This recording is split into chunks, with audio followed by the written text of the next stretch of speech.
존경하는 박병석 의장님, 선배 동료 의원 여러분, 더불어민주당 원내수석 부대표 김영진 국회의원입니다. 방금 전에 김성원 미래통합당 원내수석 부대표의 말대로 상생과 협치를 위해 더불어민주당은 지난 며칠 동안 미래통합당과 함께 어렵게 합의안을 만들어냈습니다. 오늘 아침까지 양당 원내대표와 수석 부대표가 마라톤 협상을 통해 만들어낸 합의안이었습니다. 상생과 협치는 말이 아니라 합의한 내용을 지키고 따르는 것으로부터 출발합니다. 국회의 핵심 권한 중 예산은 야당에, 법률은 여당이 갖는 협상안을 미래통합당에 제시했고, 미래통합당은 예결위를 비롯해 국토교통위, 정무위, 교육위, 문화체육, 관광위, 농해수위, 환노위 7개를 갖고 더불어민주당은 12개 상임위를 가져서 방금 전에 말씀하신 대로 국민이 국회에게 준 권한대로 176석 대 103석의 비율을 정확하게 국회의 권한으로 해서 상임위에 배분하는 안을 마련했습니다. 민주당이 내놓을 수 있는 최대치를 뛰어넘는 최대 양보안 중에 최대 양보안이었습니다. 하루빨리 국회를 열기 위해 고뇌 끝에 내린 결단이었습니다. 그런데 미래통합당은 이 수용안을 의원총회에서 거부했습니다.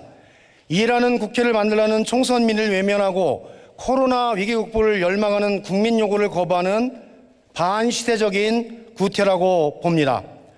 합의와 번복을 반복했던 20대 국회와 달라진 게 하나도 없습니다. 또다시 재현된 미래통합당의 국회 발목 잡기 행태에 대단히 실망스럽고 개탄스럽습니다. 더욱이 오보이며 합의한 바 없다라고 하는 것은 양당 합의의 결과물을 부인하는 정말 잘못된 과거의 행태입니다.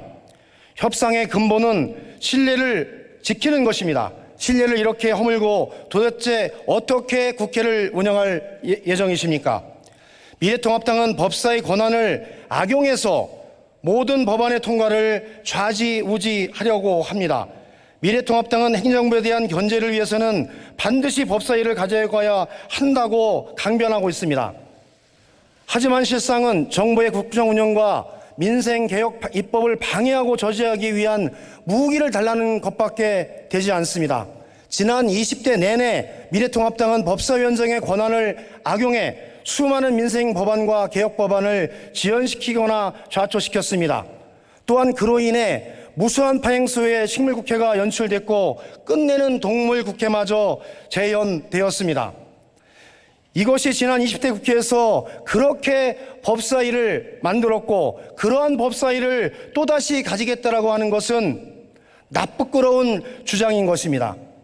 그래서 21대 국회는 새롭게 만들자고 해서 여야 원내대표와 수석이 합의하여 예산을 담당하는 부분은 야당이, 법안을 담당하는 부분은 여당이 담당하기로 해서 11대 7로 국민의 뜻과 국회 운영의 합리적인 기준을 따라 합의한 안을 미래통합당이 거부한 것에 대해서 명확히 인정하고 사과하는 것이 우선일 것 같습니다. 관행이라는 이름으로 합리화했던 구습도 이제 과감히 끊어내야 합니다. 어느 기관, 어느 조직, 어느 집단이나 관행은 있게 마련입니다. 그러나 그것이 법을 뛰어넘거나 그 기관의 존재 이유를 왜곡해서는 안 됩니다. 과거에도 국회에 존재했던 많은 관행들이 혁신의 이름으로 사라졌습니다. 더욱이 국회 법보다 국회에 대한 국민에 대한 책임보다 우선하는 관행은 없습니다. 21대 국회는 익숙한 과거와 완전히 결별하는 새로운 국회가 되어야 합니다. 그것이 이번 총선에서 국민들께서 표심을 통해 보여주신 민의입니다. 이제 국회는 조속히 정상화하여 코로나19로 국민들과 함께 고통에 빠진 민생을 우리가 보살펴야 할 때입니다. 무엇보다 고용 한파가 몰아닥치며 국민의 일자리를 위협하고 있습니다. 하루가 늦어지면 그만큼 위기기업과 국민의 고통은 더욱더 커질 것입니다. 3차 추경이 적게 투입되도록 국회를 조속히 가동해야 합니다. 이제 민주당 오직 국민의 절박한 삶을 지키는 것만 생각하겠습니다. 이번 총선에서 국민들께서 민주당에 177석을 주신 의미를 다시 한번 되새기겠습니다. 민주당은 야당과의 지지부진한 협상에서 더 이상 얽매이지 않을 것입니다. 민주당은 본회의를 열어 원구성의 속도를 내겠습니다. 미래통합당은 다 합의안을 거부한 오늘의 결정에 대해서 분명히 책임져야 할 것입니다. 감사합니다.